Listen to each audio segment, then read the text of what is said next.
since the Trump tariff war began. It's a swift toll that we've seen first on Wall Street, trillions wiped out in days. But it is heading for Main Street, and I'm going to show you why tonight, because we're seeing new indications from big box stores to malls, and we know it's coming for Main Street for a few reasons. I always try to give you the evidence, show you why we know what we think we know, and here it is. First, there's detailed data on the inventories and supply chains. So it shows when American stores will be running out of these products, many of which have some foreign ingredient in them, and they're running out of what was purchased before the tariff war began. Second, some of America's largest companies track all of this because it's their whole business and expertise. This is what they do, so they're all over it. And they are now formally warning about the coming Trump slump any way they can, which includes what I'm about to show you, the largest employer in America, Walmart, which has over 1.5 million employees. They employ more Americans than any other company.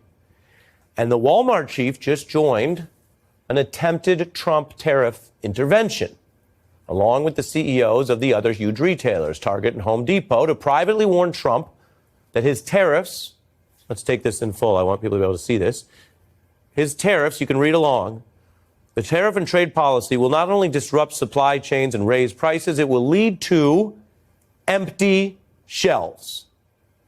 Now, that's big. If people were upset over, say, high prices during the inflation years that we had, imagine high prices and basic products also being wiped out, echoing the empty shelf panic of the pandemic that we all remember in Trump's first term. Well, empty shelves are an unpopular outcome. It impacts people's lives, their ability to plan. You end up having to go other places, spend more gas money. You know the drill. It will also, obviously, if it happens again, impact Trump's political approval. Now, when could these empty shelves hit? The disruptions could land, again, let's see the whole thing. The Trump disruptions could become noticeable in 2 weeks. I'll just tell you at home, I want that big on your screen because it's one of those little sets of words that will matter a lot if it happens in 2 weeks. Today it's in Axios. Today it's on, of course, television news covering the markets or the economy or the politics. But a heck of a lot more Americans are going to notice if in 2 weeks from tonight, their shelves are bare at all the Walmarts around the country. It's sobering. It's also foreseeable based on what so many economists and conservative allies have been telling the White House. Sobering for a Trump administration that keeps trying to claim the trillions lost in the trade war are just temporary pain, but it will lead, soon enough, they have said, to better results, which certainly means something other than COVID-style empty shelves. Now, the warning I just mentioned, this private meeting with the president, is the runway for Trump edging back to a pattern that he's repeated. Trump is a self-proclaimed trade warrior who often breaks Tom Petty's first law, don't back down.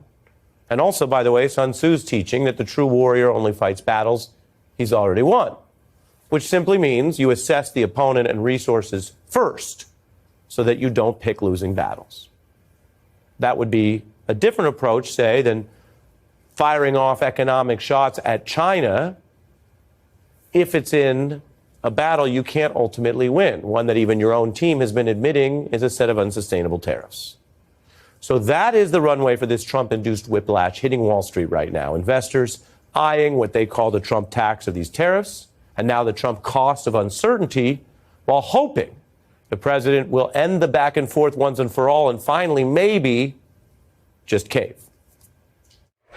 This make or break hour begins with the ongoing market volatility taking investors on yet another ride today. It's been a really rough road. There's been so much volatility, Adam. And I think that investors are tired. Like Ryan says, they want clarity. It doesn't get rid of the volatility. Some days up 1,000, some days down 1,000, depending on what's coming out of the White House. How are you feeling today? I feel like I need a neck brace. The volatility has been insane. Insane volatility. Now, every economy faces some inevitable volatility, but these experts, many of whom, by the way, lean towards conservative views on policy, see Trump as the cause of this avoidable volatility. Fox News' sister outlet, the Wall Street Journal, has declared Trump's tariffs now the greatest economic threat. It's a bad report card for the first 100 days. Over on actual Fox TV, where they first downplayed the market's plunge, they avoided even showing a stock ticker on those big crash days. Well, now there are more voices saying trade wars are bad and the administration's briefings are straining credibility. Trade wars don't have a lot of history of working out very well for any party who's involved in it. If you come up every other day, yeah, we just had a great call with so-and-so and these guys, and it starts to take away credibility. It starts to smack of desperation. Credibility fading. Desperation coming out of the White House. And I can remind you some of the other indications we've heard. Peter Navarro, the trade advisor, and others said they had dozens of deals, up to 90 deals in the works. If that were true, you would expect some of those deals to be announced, especially from such a PR-focused administration. We're still at zero. No announced deals. What we are announcing, what we are covering, what we are hearing is this talk of unsustainability or people around Trump basically trying to give the markets some sort of cold comfort, some sort of hope was the word of the day yesterday. I showed you that in headlines if you happen to catch the news last night. And then these leaks and these indications that Trump will eventually back down, almost trying to will him towards the reality that the markets say is needed, that Walmart says he has about 2 weeks left to decide on, or we get empty shelves. Here's a quote. Tariffs could come down to between 50 and 65%. That would be slashing Trump's big China tariffs to, quote, de-escalate a trade war that has not gotten the United States or the administration anything so far. That's the Wall Street Journal quoting a White House official. Politico, referring to Trump's past explanation when he backed down partially and saying another case of the yips taken together, it marks Trump's biggest economic climb down since the last one. Another indication of just how badly most of this stuff is landing. You could remember Trump did retreat on the reciprocal tariffs, camouflaging that in a 90-day pause, and backed down on his attacks against the Fed chair. They were beefing only because the Fed chair had made accurate points about the cost of tariffs. So there has been some retreating, but many of the key tariffs are still in place. There are no trade deals yet announced. And because this is starting as a market story, as I'm telling you tonight, we are, according to the big box retailers, 2 weeks away from it being a story that everyone's going to wake up to in a very, very literal way in their grocery stores, in their malls, in their big box stores. But right now, we're hearing more from the market folks who catch this stuff first. Here's a billionaire investor, Ken Griffin. And he says, what Trump is doing has tarnished the American brand. The American brand, right? The United States was more than just a nation. It's a brand. It's a universal brand, whether it's our culture, our financial strength, our military strength. America rose beyond just being a country. It was like an aspiration for most of the world. And we're eroding that brand right now. There's another brand here, which involves, of course, the business billionaire, richest guy in the world who's been tasked to do so much for the Trump administration, Elon Musk. And that's also eroding. We've seen a real backlash as people have started to understand how he is trying to do his version of pseudo-governing. And you can only call it pseudo because he didn't commit to what others do in giving up business interests or devoting himself to the public interest. He wants to do both. He wants to run his companies and parachute into different agencies and make big sweeping changes. So how's that going? Well, the new polling shows 47% of Americans view Tesla negatively, compared to only about a quarter positive. Half have a negative view of Musk, much, much higher negatives than positives. And Musk's power has been clipped a little. We were told in a cabinet meeting that leaked in the Times that Trump was pulling him back from some roles. Today, NBC reporting Musk got into a shouting match with the Treasury Secretary in the White House recently, clashing over who would really call the shots at the IRS. Musk has said he's going to reduce his role in this kind of work.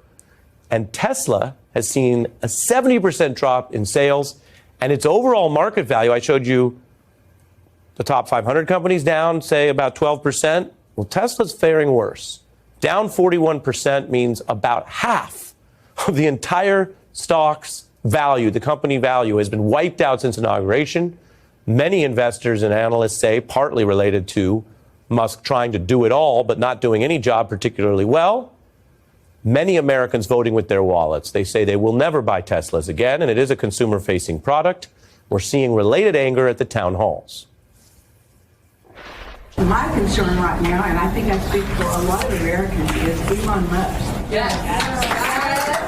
I'm worried about the power that Elon Musk has been given without any kind of election. Are you willing to use your subpoena power to say, Musk, come in here, stand in front of Congress, and answer some hard questions? Are you going to subpoena him at some point? Elon Musk and Doge have been authorized by the President of the United States.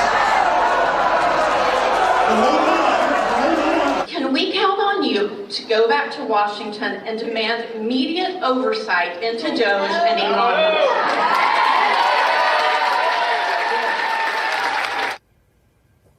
We do have an internet where people can find just about anything really fast. We have news, we have television news, you have YouTube, right? But it still takes time for big things to sink in. Sometimes people come up to me and they ask, does anyone care? Is anyone upset? Is this all just okay with people? Well, I just showed you in data of the whole country and in examples in the town halls and in all the other indications we have, no, it's not okay with people. There was a close election. They promised to do certain things. Among those promises were get prices under control and just help the economy go boom. Well, it went boom in a very different way, boom to bust. And now this is sinking in, and we're still weeks away from the very, very real crescendo that you could see in stores if, according to Walmart and other big, again, conservative leaving institutions, unless Trump backs down further on the tariffs.